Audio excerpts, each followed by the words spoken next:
بسم الله الرحمن الرحيم.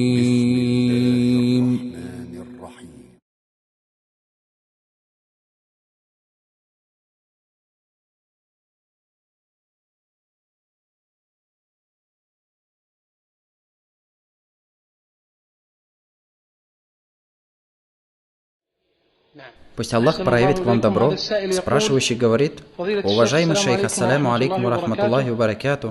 Каково положение похода к тем, кто занимается чтением руки, говоря, что они обращаются за помощью к джинну-мусульманину или к ангелам?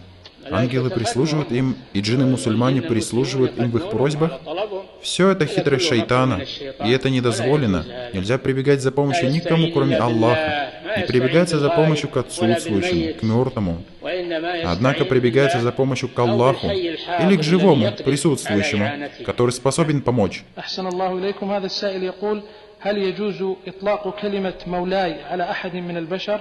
Джинны не были подчинены никому, кроме Сулеймана, мир ему. Не были джинны подчинены никому, кроме Сулеймана. Спрашивающий из Америки говорит: каково положение сокращения молитвы и объединения ее, в то время как я отправился на учебу за пределы своего города? Можно ли мне объединять и сокращать молитву во время моего нахождения там? Во время твоего длительного нахождения там для учебы не дозволено тебе ни объединение, ни сокращение молитвы, ни разговения в пост, так как ты проживаешь там длительный период времени. Ты не являешься путником, однако ты живешь там. Прекратилось твое путешествие по причине твоего длительного проживания там. Тебе необходимо бояться Аллаха и сохранять свою религию, и не делать в ней упущения по причине слов людей. Тебе необходимо оберегать свою религию, свою молитву, свой пост. И не следуй фатвам, у которых нет источника. Пусть Аллах проявит к вам добро. Спрашивающий говорит: ассаляму алейкум ва рахматуллахи ва баракату. Есть некоторые из призывающих, которые устанавливают правила. Что? Есть некоторые из призывающих, которые устанавливают правила, говоря, что это из объединения слова. Объединимся в том, на чем мы схожи, и оправдаем друг друга в том, в чем мы разногласим. Если есть согласие в вероубеждении, то да. Потому что случаются разногласия в других вопросах. От ученого, который имеет право выносить религиозное положение, берется то, в чем он прав, и оставляется то, в чем он ошибся. Когда есть согласие в вероубеждении, а расхождение имеется в вопросах фикха и второстепенных вопросах, это одно. А что касается того, если есть разногласия в вероубеждении, тогда на чем же объединяться? Не объединимся ни на чем. Внешне это и есть то, чего они хотят. Этого нельзя делать. Пусть Аллах проявит к вам добро. Спрашивающий говорит: иногда во время молитвы имам совершает поясной поклон, а я не закончил читать фатиху. Является ли обязательно мне заканчивать чтение фатихи, или нужно совершать поясной поклон вместе с имамом сразу же? Если чтение фатихи до конца не задерживает тебя от следования за имамом, то закончи чтение фатихи. А если это задерживает тебя от имама и поясного поклона, то совершай поясной поклон, даже если ты не закончишь чтение фатихи. Пусть Аллах проявит к вам добро. Спрашивающий говорит: какую роль занимают призывающие к Аллаху во время происшествий, которые нуждаются в разъяснении со стороны шариата? Для того, у кого есть знания, и он может правильно говорить об этом и разъяснять это людям, является обязательным делать это. А что касается того, у кого нет знания, то ему нужно молчать и не подливать масло в огонь. Пусть Аллах проявит к вам добро. Спрашивающий из Ливии говорит: является ли дочь моего дяди по отцу махрамом для меня? Нет. Нет.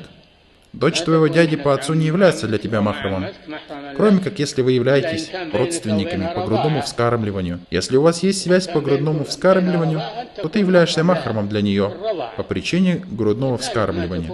Она не считается махрамом для тебя только потому, что она дочь твоего дяди по отцу. Пусть Аллах проявит вам добро. Спрашивающий говорит: когда еда накрыта на стол, и в это время муазин призвал к молитве, является ли дозволенным принятие пищи и оставление совершения коллективной молитвы? Я прошу привести доказательства. Если он нуждается в еде, и его мысли об этом, то в этом случае он принимает из еды то, что успокоит его. Сказал пророк, мир ему и благословение Аллаха: если подан ужин, то начните с него.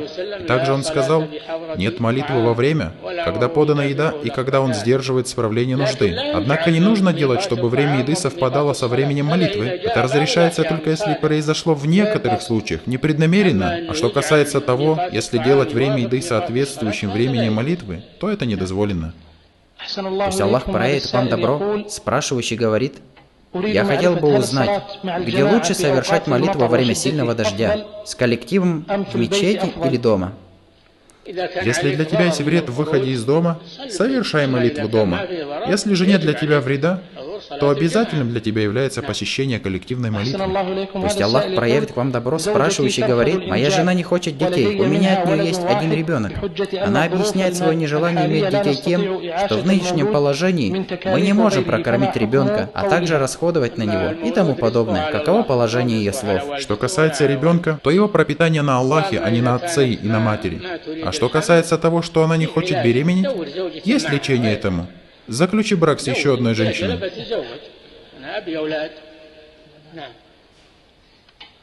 Пусть Аллах проявит к вам добро. Спрашивающий из Британии говорит: является ли для женщины обязательным носить широкую одежду, покрывающую ее, если в этих странах для нее есть трудность в ношении этой одежды? Да.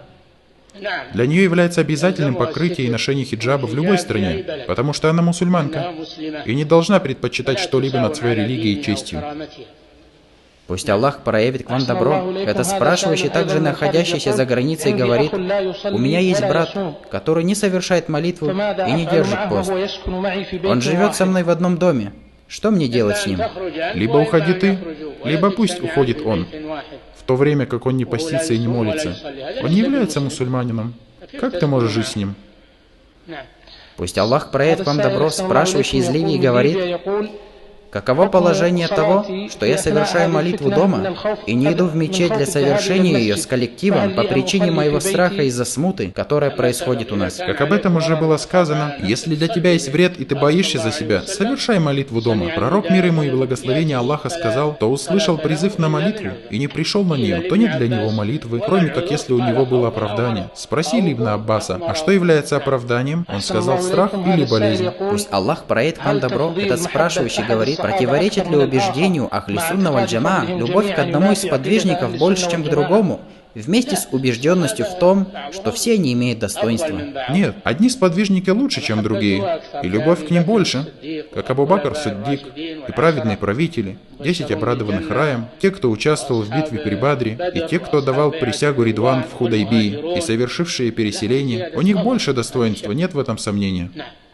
Пусть Аллах проявит к вам добро. Этот спрашивающий говорит: каково положение того, кто оскорбляет сподвижников в средствах массовой информации?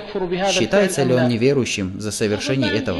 Мы боимся, что у него в основе нет веры. У него в основе нет веры. Не может ненавидеть сподвижников тот, у кого есть вера. Однако ненавидит их и оскорбляет лицемер.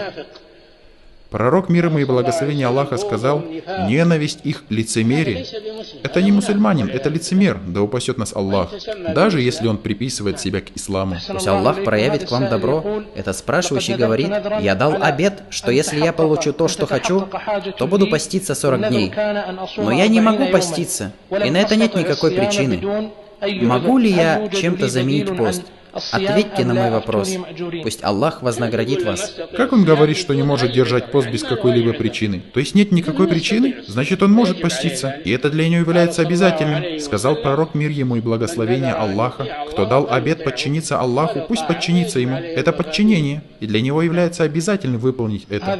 Если он только не может поститься сейчас, то пусть отложит это на другое время, в которое он сможет поститься. Пусть Аллах проявит к вам добро. Спрашивающая, находящаяся за пределами королевства, говорит: можно ли мне оставлять непокрытым свое предплечье летом по причине сильной жары перед теми, кто является мне махрамом, если нет боязни, что это станет причиной искушения? Нет, не показывай ничего, кроме своего лица и кисти рук перед женщинами, а также волосы головы, ступни, кисти рук.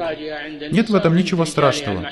Нет ничего страшного, чтобы показывать это перед женщинами и мужчинами, которые являются махрамом. А показывать то, что кроме этого, не дозволено. Не то, что выше кисти, ни бедра, ни голень.